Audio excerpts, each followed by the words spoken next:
अस्सलाम वालेकुम नाज़रीन, न्यूज अपडेट में आप सभी का इस्तकबाल है। मैं हूं आफरीन। आइए आज के हम अपडेट्स पर डालते हैं एक नजर। सुप्रीम कोर्ट ने 2 वकीला और 1 सहाफी के खिलाफ गैर कानूनी सरगर्मी एक्ट के तहत कार्रवाई के मामले में त्रिपुरा हुकूमत को नोटिस जारी करके जवाब तलब किया है और इस मामले में कोई ताज़ीरी कार्रवाई करने पर रोक का भी हुक्म दिया है।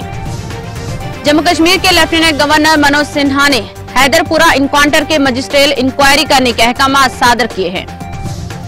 नीति आयोग ने गुज़िश्ता 2 बरसों के दौरान मुख्तलिफ रियासतों में कोविड मरीजों का इलाज के लिए इक़दामात और इख्तिराआत पर मुबनी एक किताबचा का इजरा किया और कहा कि इससे मुस्तक़बिल में वबा के चैलेंजों से निपटने में मदद मिलेगी।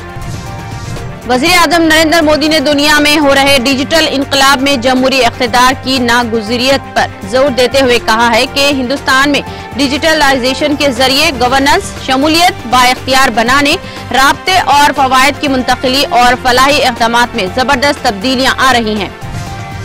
दिल्ली के नायब वज़ीर आला मनीष सिसोदिया का कहना है कि दिल्ली के सरकारी स्कूल पूरे मुल्क के सरकारी स्कूलों की दर्जे बंदी में पहले नंबर पर है।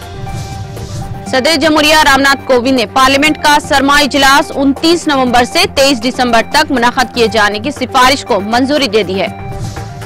कांग्रेस ने खवातीन कांग्रेस ओहदेदारान की तकर्री की है, जिनमें 3 जनरल सेक्रेटरी, 5 सेक्रेटरी और 8 कौमी कोऑर्डिनेटर शामिल हैं। महकमा इनकम टैक्स ने एक फंड टैग कंपनी के दिल्ली और गुरुग्राम में वाक़े कमर्शियल और रिहायशी कॉम्प्लेक्सों पर छापे और जांच की कार्रवाई करके बड़े पैमाने पर मुश्तबा कारोबार को पकड़ लिया है। सुप्रीम कोर्ट ने जानलेवा सतह पर पहुंच चुकी फिजाई आलूगी को कम करने में नाकाम मरकजी और रियासती हुकूमतों के साथ साथ नौकरशाहों को भी अपनी जिम्मेदारी से राफरार इख्तियार करने पर सरजानिश की।